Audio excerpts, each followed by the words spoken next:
एक दफा जंगल में दो दोस्त आपस में बात कर रहे होते हैं। अचानक कवि कौवे के पास आती है। कवि कालू कौवे से कहती है कि मैं तुम्हारी बेटी से मिलने के लिए आई हूँ। मैं बहुत उदास हो गई हूँ। आज मेरा दिल किया कि मैं मुलाकात कराऊं। कौवा कहता है वो सब्जी बाजार में खरीदने के लिए गई है, थोड़ी देर तक आ जाएगी, तुम शाम तक रुको और फिर उससे मिलकर जाना। कवि कहती है ठीक है, फिर मैं शाम को ही तुमसे मिलने के लिए आऊंगी। दूसरी तरफ कौवे की बेटी जंगल में फल लेकर जा रही होती है कि उधर उसको एक चिड़िया मिलती है। चिड़िया उससे कहती है कि टोनी तुम सुबह सुबह सब्जी लेकर जा रही हो। वो कहती है हाँ। टोनी को वो कहती है ये सब्जी मुझे दे दो और तुमने खरीद के ले आना।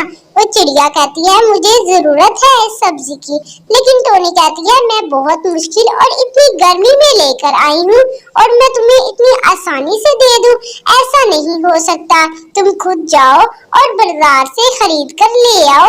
मेरी माँ को बहुत भूख लगी हुई है और उनके लिए मैं लेकर जा रही हूँ। तुम जाओ और थोड़ा सा फासला है, वो लेकर वापस आ जाना। वो चिड़िया कहती है ठीक है टोनी, फिर तुम्हारी मर्जी, तुम नहीं देना चाहती तो।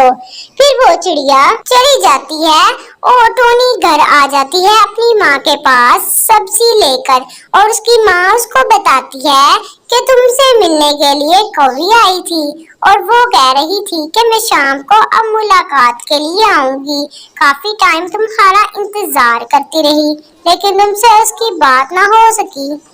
टोनी कहती है मैं देखो माँ अपनी दोस्त को साथ लेकर आई हूँ, हम दोनों दोस्तें आज रात यहाँ इंजॉय मस्ती करेंगी।